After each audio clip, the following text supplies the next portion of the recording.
Can you be healthy if you enjoy ultra-processed foods in moderation? Yes! A fair interpretation of the current scientific evidence is that if you're meeting your nutritional needs from the 80% of your diet that is whole and minimally processed foods, the 20% of your diet that comes from ultra-processed foods, cookies, cake, and pizza, is not going to cause any health harm. Diet culture has long propelled the harmful all or nothing mentality, leaving us all with a skewed view of what moderation actually is. So what would that 20% look like in practice? If you eat a 2,000 calorie per day diet, that would translate to 400 calories from your favorite fast food or packaged food. About what you'd get in a quarter pounder with cheese. But wait, aren't all ultra-processed foods bad? Let's dive into the science showing that not only is it totally okay to eat some ultra-processed foods, but that doing so can help us reach our health goals. First, what is an ultra-processed food? Ultra-processed foods are made mostly or entirely from ingredients extracted from foods through a series of industrial processes and techniques. The more processed and refined a food ingredient is, the more nutrients are degraded and ultimately stripped out of it. So one of the things that all of these foods have in common, besides being super convenient and addictively delicious, is that they tend to have very little to offer us in terms of essential nutrients. Examples of ultra-processed foods include soft drinks, energy drinks, salty packaged snacks, candy, packaged bread and cookies, cake and cake mixes, margarine and other spreads, sweetened breakfast cereals, deli meats, American cheese, chicken nuggets, fish nuggets, hot dogs, instant soups, and regular pasta noodles.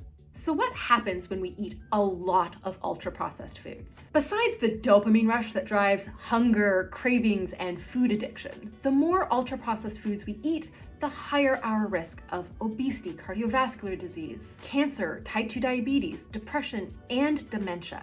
And unfortunately, studies have shown that approximately 58% of the calories consumed in the United States are derived from ultra-processed foods. That's not good for our overall health and is a major contributor to chronic disease. But does that mean we should avoid all ultra-processed foods? Nope.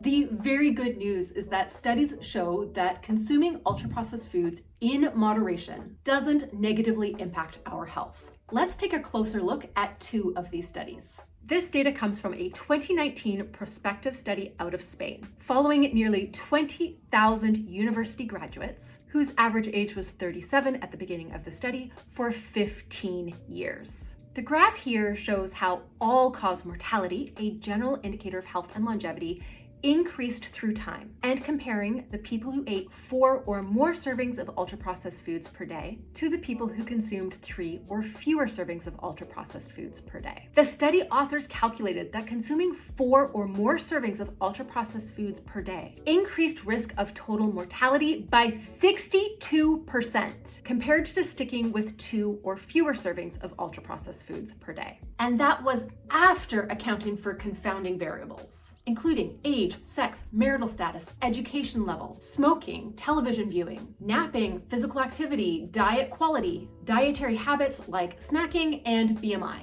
Plus, with every additional serving of ultra-processed foods above that amount, risk of total mortality went up an additional 18%. The good news is that this study shows us that there isn't a meaningful impact on our health if we stay below 2 or 3 servings of ultra-processed foods per day.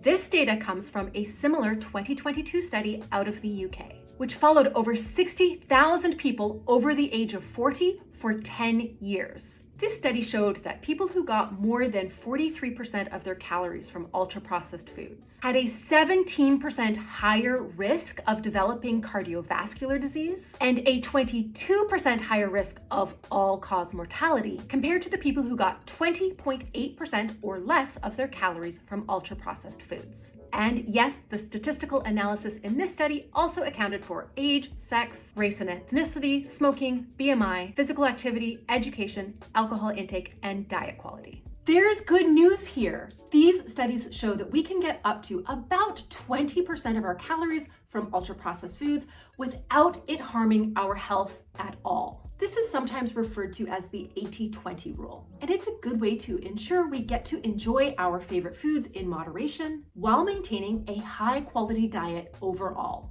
So yes, any food can fit into a healthy diet, even ultra-processed foods. If 80% of our diets come from whole and minimally processed foods, delivering an abundance of nutrients, then those additional foods we choose to stretch our budget because they're convenient or they're culturally relevant to us, or because they're just plain tasty. Whatever we want can fit within that 20%. Hey, that reminds me of a joke. Which friends should we invite for dinner? Our taste buds. I hope that mom joke earned your subscribe. Okay, so what would 20% of calories from fast food or packaged foods look like in practice? If you eat 2,000 calories per day, 20% of that is 400 calories. 400 calories from your favorite packaged foods or fast food. 400 calories is about what you would get in a quarter pounder with cheese. That averages 417 calories. 7 Oreo cookies, which averages 375 calories. 1 slice of pepperoni pizza, which averages 430 calories. Or a medium glazed donut plus a can of Coke. Together, that would average to 330 calories. I want to be clear that I am not endorsing these ultra-processed foods. This is just an illustration that shows you how much of these types of foods, let's call them quality of life foods, you can fit into a healthy diet without derailing your progress. And let's do a little thought experiment. Let's say that 80% of your calories come from whole and minimally processed foods. If you eat 2,000 calories per day, that would be 1,600 calories from foods like seafood, vegetables, fruit, legumes, nuts, and seeds. It's actually pretty easy to hit the recommended daily allowance of essential vitamins, minerals, and other nutrients when you eat a varied diet that focuses on these types of foods. I'll break down that math for you in a future video. But here's the question. If you met your nutritional needs from 80% of your caloric intake, does it matter if you got much more than joy from the remaining 20% of your caloric intake? Of course not. In fact, I'd argue that including some of these foods can help us stay on track with healthier choices. That's because restrictive diets, where you cut out certain foods completely, increase the risk for food obsession, cravings, emotional eating, and disordered eating patterns. We'll dive into this topic in more depth in a future video, but the TLDR is that when we don't allow ourselves certain foods, we're more likely to fixate on them, and this can lead to disinhibition. Disinhibition refers to when, after giving in to that one thing that was against your rules, maybe a piece of cake or a day of being a couch potato, that one time of breaking that rule unravels your health behaviors, driving more and more unhealthy choices. Basically, disinhibition refers to falling off the proverbial wagon. And look, higher diet quality only improves our health if we can stick to it. So it's important to set ourselves up to make these healthy choices sustainable. Instead of restricting ultra-processed foods, we just want to reduce them from the average of 58% of calories in the typical American's diet to just 20%. The level that large prospective studies show is totally okay to eat from a health perspective. By enjoying our favorite foods, even ultra-processed foods, in moderation, we're setting ourselves up to make healthy eating sustainable. And that's what matters.